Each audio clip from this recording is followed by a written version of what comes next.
22 April फुंबिलिनि बयनिसिमबो गोजोननाय जासिहरनाय थाबाय। दानिया फै जोङो मोननैसो खौरांखौ मिथिनानै लादिनि। गाहाय रादाबाव दङ 28 एप्रिलाव भारतनि गाहाय मन्थ्रि नरेन्द्र मदि फैगोनखौ लानानै आरो क'क्राझार केन्सार फाहामसालिखौ बेखेवनो लानाय हाबाफारिखौहाय लाहार फाहार खालामगासिनो दङ होननानै जोङो मिथिनो मोननाय जादों। बेखौनो गाहामथारै मावफुंलांनो थाखाय माखासे सुबुंफोरनो बिबान होबाय होननानै जोङो मिथिनो मोननाय जादों। बेखौनो लानानै मोनसे सावराय मेल खुंनानै बिथांमोनहा थागथियारि खालामो।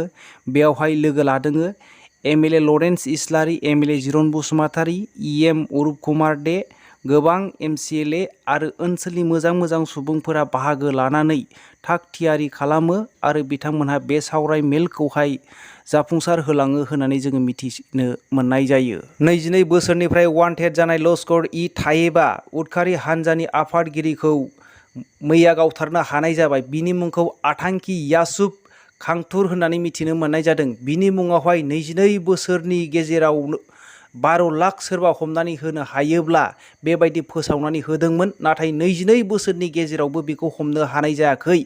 दा बियो थैनायसिमाव इनकाउन्टार खालामजानायसिमावहाय 51 बोसोरनि जाबायमोन आरो थांनाय 20 एप्रिलावबो सानै जवानखौ बेनो गावथारदोंमोन होननानै जोङो मिथिनो मोननाय जादों आरो बियो टप 10 लिस्टआव दङमोन होननानै जोङो मिथिनो मोननाय जायो आरो A++ केटेगरिनि उदखारि होननानै जोङो बेखौ मिथिनाय जायो।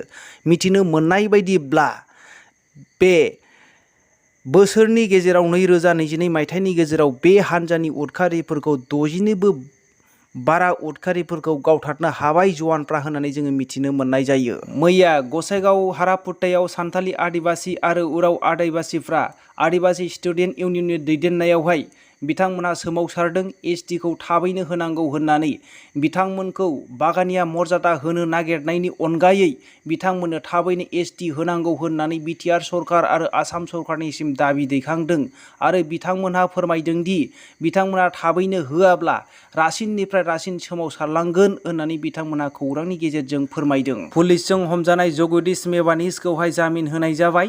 हादोरनि गाहाय मन्थ्रि नरेन्द्र मदिखौ सोंखारिनायजों टुइट खालामदोंमोन। बेखौनो एफआइआर होदोंमोन अरुप कुमार देआ। बेखौनो लानानै गुजरातनि आहमेदाबादनिफ्राय एरेस्ट खालामनानै लाबोदोंमोन। बिटिआरआव प्रि रिक्रुटमेन्ट खुंनाय जादोंमोन। बेखौहाय प्रमद बर'नि दैदेननायावहाय तामुलपुराव खुंनाय जादोंमोन। दिल्लीनि आम आदमी पार्टीनि आफादगिरि अरविन्द केजरीवालआ आसामाव सासे देरहानानै दुर गेवहोनायखौ बिराद गोजोननाय मोन्दों। 24 सिटआवहाय सेकेन्ड पजिशनाव फैनायखौ बिथाङा केम्पिं खालामा लाफैनो बेबायदि देरहासार जानाया जोबोद गोजोनथाव होननानै टुइट खालामनायनि गेजेरजों बिथाङा बिमायनो गोजोननाय मोननाय फोरमायनायखौ जोङो नुनो मोनो। उत्तर प्रदेशनि आजमगढ़आवहाय सासे मुस्लिम मानसिया गावनि न'आवनो हिन्दु रिति रिवाजजों नियम निति खालामनानै हाबा खालामनो थाखाय जायगा होनाया जोबोद गोजोनथाव आरो उत्तर प्रदेशनि सुबुंफोरा सोमोनांदों होननानै जोङो मिथिनो मोननाय जादों।